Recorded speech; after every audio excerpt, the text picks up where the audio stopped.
डरो मत, एक नया युग आ रहा। इस वीडियो में हम बात करेंगे कि अगर इतिहास में कुछ गलतियों को ना किया गया होता तो आज का भारत कैसा होता। कि अगर पृथ्वीराज चौहान मोहम्मद गौरी को पहले ही मार देता और महाभारत में कर्ण नहीं मारा जाता, और अगर जहांगीर अंग्रेजों को भारत में व्यापार करने से मना कर देता तो क्या होता। वीडियो काफी इंटरेस्टिंग होने वाला है, तो आप वीडियो को लाइक करें और दोस्तों के साथ शेयर करें। और अगर आप पहली बार चैनल पर विजिट कर रहे हैं तो चैनल को सब्सक्राइब करें। चलिए शुरू करते हैं।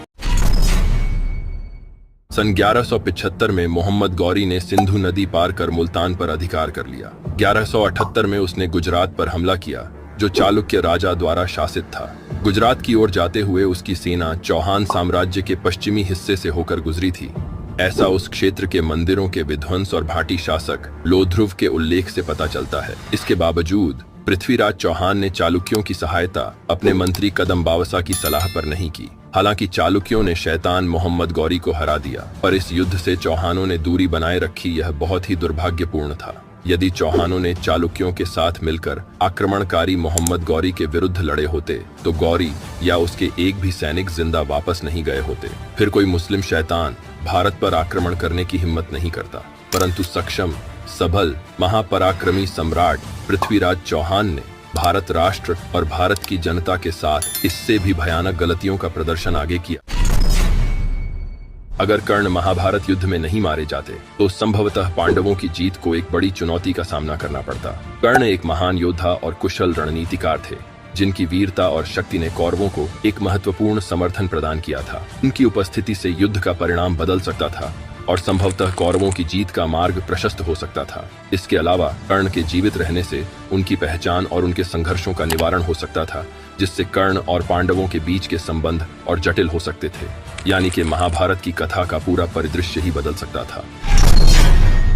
ईस्ट इंडिया कंपनी ने साल 1615 में थॉमस रो को अपने राजदूत के रूप में कारोबार बढ़ाने का जिम्मा सौंपा था। रो ने ही जहांगीर के साथ मिलकर कंपनी का कारोबार फैलाने और भारत में ब्रिटिश फौज लाने का रास्ता साफ किया था। बताते हैं कि थॉमस रो भारत में करीब 3 साल रहा और सूरत के अलावा बंगाल से कंपनी को व्यापार की छूट दिला दी। इंग्लैंड वापस जाने से 6 महीने पहले पुर्तगालियों ने सूरत बंदरगाह पर हमला किया तो मुगलों ने अंग्रेजी नौसेना से मदद मांगी। तब रो ने शासक शाहजहां को इस बात पर राजी कर लिया कि मदद के बदले ईस्ट इंडिया कंपनी पर किसी प्रकार का व्यापारिक प्रतिबंध या टैक्स नहीं लगाया जाएगा। बस यहीं से हिंदुस्तान इंग्लैंड की मुट्ठी में जाना शुरू हुआ। हालांकि जब यहाँ से थॉमस रो इंग्लैंड वापस गया तो उसने अपनी यात्रा को असफल बताया था। भारत का इतिहास समृद्ध और विविधतापूर्ण है। एक दिलचस्प तथ्य यह है कि विश्व का पहला विश्वविद्यालय तक्षशिला विश्वविद्यालय प्राचीन भारत में स्थित था। इसे 700 ईसा पूर्व में स्थापित किया गया था और इसमें विभिन्न विषयों में 10,500 से अधिक छात्र पढ़ते थे। यहाँ 60 से अधिक विषयों में शिक्षा दी जाती थी, जिसमें वेद, गणित, चिकित्सा, खगोल विज्ञान, राजनीति और युद्ध कला शामिल थे। यह प्राचीन भारत की शैक्षणिक उत्कृष्टता का प्रतीक है।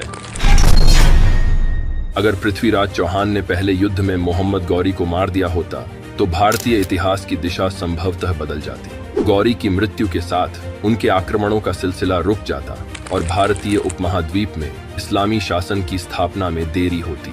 चौहान का राज्य और अन्य राजपूत राजवंश अधिक सशक्त होते और उत्तर भारत में हिंदू शासकों का प्रभुत्व लंबे समय तक बना रहता। सांस्कृतिक, सामाजिक और राजनीतिक परिदृश्य में भी उल्लेखनीय परिवर्तन आते, जिससे भारतीय इतिहास का स्वरूप अलग होता। महाभारत के अनुसार कर्ण का पुनर्जन्म द्वापर युग के अंत में भगवान कृष्ण के आशीर्वाद से हुआ। पौराणिक कथाओं में कहा जाता है कि कर्ण ने भगवान सूर्य से यह वरदान मांगा था कि वह फिर से एक महान योद्धा के रूप में जन्म ले। इस कथा के अनुसार कर्ण का पुनर्जन्म भगवान कृष्ण के पौत्र अनुराधा के रूप में हुआ। इसके अलावा कुछ कथाओं में यह भी कहा गया है कि कर्ण का पुनर्जन्म कृतवर्मा के रूप में हुआ। इन कथाओं में उनके पिछले जन्म की स्मृतियां और उनका धर्मनिष्ठा के प्रति समर्पण प्रमुख रूप से वर्णित है। भागवत पुराण में बताया गया है कि एक बार श्री कृष्ण के पुत्र सांबा को एक शरारत सूझी। वो एक स्त्री का वेश धारण कर अपने दोस्तों के साथ ऋषि मुनियों से मिलने गए। स्त्री के वेश में सांबा ने ऋषियों से कहा कि वो गर्भवती है। जब उन यदुवंश कुमारों ने इस प्रकार ऋषियों को धोखा देना चाहा, तो ऋषि क्रोधित हो गए और उन्होंने स्त्री बने सांबा को शाप दिया कि तुम एक ऐसे लोहे के तीर को जन्म दोगी, तुम्हारे कुल और साम्राज्य का विनाश कर देगा। ऋषियों के इस शाप सुनकर सांबा बहुत डर गए। उन्होंने तुरंत ये सारी घटना जाकर उग्रसेन को बताई, जिसके बाद उग्रसेन ने सांबा से कहा कि वे तीर का पाउडर बनाकर भास नदी में प्रवाहित कर दें। इस तरह उन्हें उस शाप से छुटकारा मिल जाएगा। इसके बाद सांबा ने ऐसा ही किया। भागवत पुराण के अनुसार भगवान श्री कृष्ण एक दिन एक पीपल के पेड़ के नीचे विश्राम कर रहे थे। अभी जरा नामक एक बहेलिये ने श्री कृष्ण को हिरण समझकर दूर से उन पर तीर चला दिया, से उनकी मृत्यु हो गई। आपको बता दें कि ऋषि द्वारा कृष्ण के पुत्र सांब को दिए शाप के अनुसार श्री कृष्ण को लगे तीर में उसी लोहे के तीर का अंश था जो सांबा के पेट से निकला था, जिसे उग्रसेन ने पाउडर बनवाकर नदी में प्रवाहित करा दिया था। प्राचीन भारत में सिंधु घाटी सभ्यता एक रहस्यमयी सभ्यता थी। इसकी उन्नत नगर योजना और जल निकासी प्रणाली अद्वितीय थी, जो आज के समय जैसी हुआ करती थी। जबकि ये सभ्यता 9000 साल पुरानी है, आज भी हड़प्पा और मोहनजोदड़ो के अवशेष कई रहस्यों से भरे हुए हैं। वहां की लिपि को अब तक पूरी तरह से समझा नहीं जा सका है, जो इसे और भी रहस्यमयी बनाता है। चाणक्य चंद्रगुप्त मौर्य को जहर इसलिए खिलाते थे ताकि वह धीरे धीरे विष के प्रति प्रतिरोधक क्षमता विकसित कर सके। यह प्राचीन राजाओं की एक रणनीति थी जिसे मिथ्रेडेटिज्म कहा जाता है, जिसमें थोड़ी थोड़ी मात्रा में जहर खिलाकर शरीर को विष के प्रभाव से बचाने की क्षमता बढ़ाई जाती थी। चाणक्य को यह डर था कि चंद्रगुप्त को उसके दुश्मन जहर देकर मार सकते हैं, इसलिए उन्होंने उसे विष की थोड़ी थोड़ी मात्रा देना शुरू किया, जिससे उसकी प्रतिरोधक क्षमता बढ़ सके और वह सुरक्षित रहे।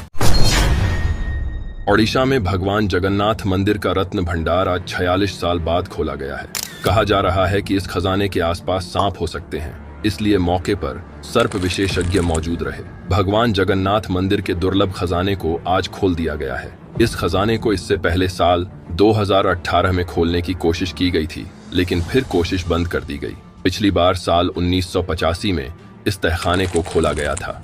इस दौरान राजाओं के मुकुट से लेकर खजानों से भरी तिजोरियां देखने को मिली थीं। दरअसल रत्न भंडार में भगवान जगन्नाथ, बलभद्र और देवी सुभद्रा के कीमती आभूषण और खाने पीने के बर्तन रखे हुए हैं। ऐसे ही दुनिया को समझने के लिए अभी हमसे जुड़े और चैनल को सब्सक्राइब करें। जय हिंद।